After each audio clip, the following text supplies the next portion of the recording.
Chicago at Green Bay Sunday.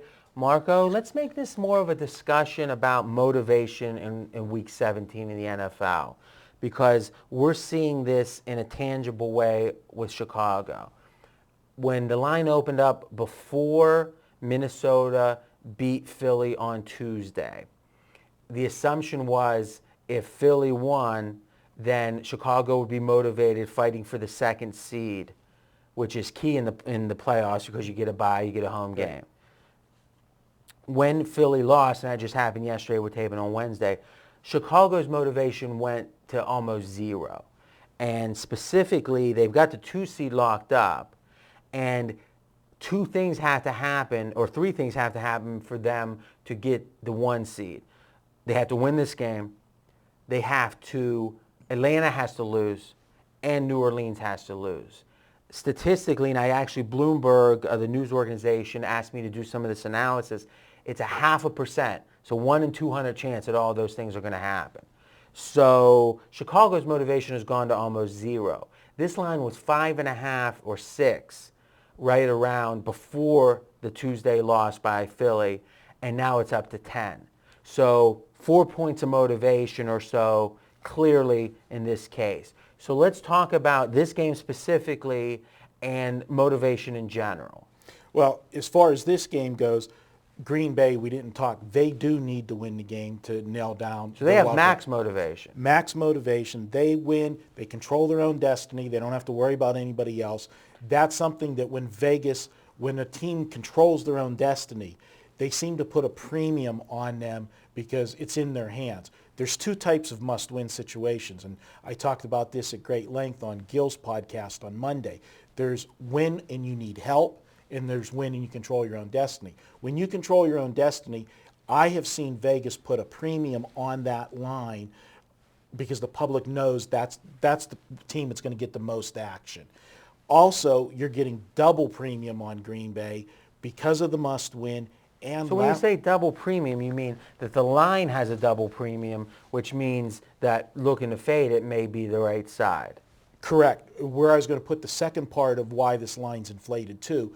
Obviously, there's no motivation for Chicago anymore, but people also look at Green Bay and saw what they did the last 2 weeks. They went into New England, and New England's been an absolute machine down the stretch, and they almost beat the Patriots with a backup quarterback. They come home last week against the Giants and just absolutely annihilated the Giants, who needed to win. It was a must-win game for the Giants.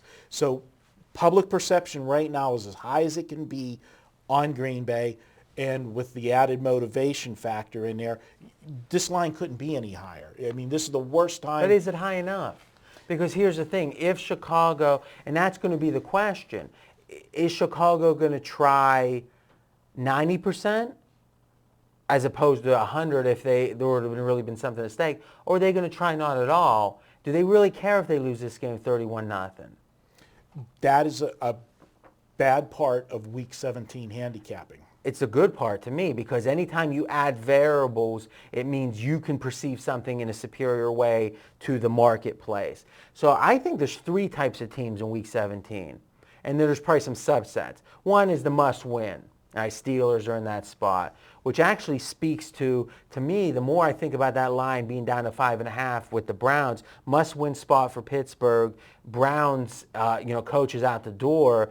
I can't imagine that line being any lower. I actually, for the first time this year, I think the line's a little low in a Pittsburgh game, which, to me is an interesting, I'll probably do a webcam on that. You've got the must-win teams. You've got the nothing at stake teams because I'm already in the playoffs. The Pats, the Bears in this case, et cetera, et cetera. And not only in the playoffs, but my spot is solidified.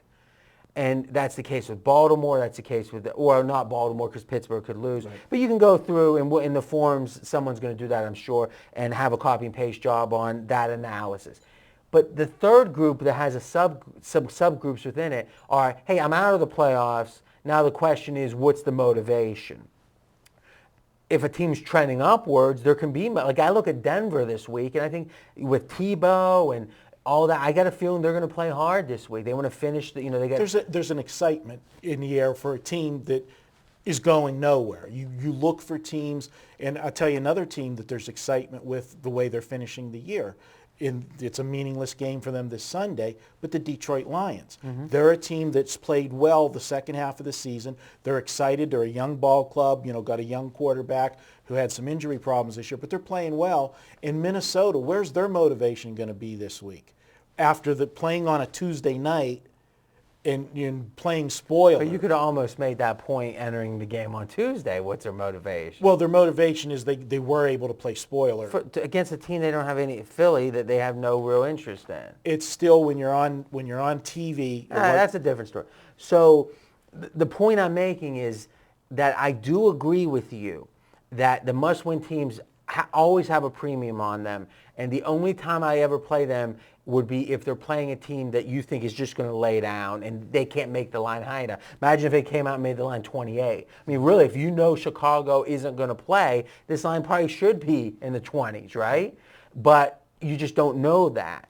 Is if there's a decent chance of that, I don't want to take that team because there's a heck of a chance they might not even play. What you certainly don't want to do is ever tease those types of games. Oh, absolutely. Yeah. Because the points aren't worth as much. You're either going to play or they're not going to play. And if they play, there's a lot of value with 10. If they don't play, then 17 probably doesn't matter either. So if you can find a must-win team playing a team who is out of it but potentially motivated, I think you got pure value in those spots. I just don't know if it's the case here. In fact, I don't think it is. Yeah. I have Green Bay winning the game by 10, and that's basically what the number is right now. So for me, it's a no play. And I think that's probably smart. It's also something that I'm going to do a webcam on, so I'll just tease it here, is correlated parlays. You've got your 1 o'clock games. You got your 4 o'clock games. Now, the 8 o'clock game, the night game sits by itself because they only affect each other. Right. So the question is, what 4 o'clock games are affected motivationally by the 1 o'clock results? I'm going to define those, and I'm going to talk about, hey, if you like a certain result at 1, you probably want to fade, or you probably want to do a certain thing with the 4 o'clock games. A lot of value there. Same thing could have been on this Monday night game. And the line adjusted in that game, in the Falcons game. If the Falcons win, Week 17 doesn't matter to them. Right. Okay? If the Falcons lost, it does matter. And the Falcons were only 10 against Carolina, and it was only in a few books. They were 10 against Carolina before that game, before the Monday night game. It's now 14. So literally, if you like New Orleans, you should have done a correlated parlay with New Orleans on Monday night and Atlanta on the next week laying 10. Mm-hmm. And you could have been laying 10 on the second piece of that and gained 4 points. So there's a lot of that stuff that goes on at the end of the year that the serious wise guys take advantage of. One thing just to add to you about, you talked about the Steeler game, and I'm sure you'll talk about it maybe in one of your webcams. The Steelers are in a unique situation this week. They win and they have the number 2 seed. If they lose, the Steelers can go all the way to the number 6 seed. I'm getting a little nervous. Now it's your turn to continue the conversation, but another thing to think about, if you can't beat the Browns, you might as well forget about it anyway. Continue this conversation in the comment section with Marco and me. Next up, we're back to the bowls. Monday night, Virginia Tech, Stanford, Orange Bowl, Marco's best bet. And you're over 50% of the year, right? Yes, we are. What's 10 and 6. See you then.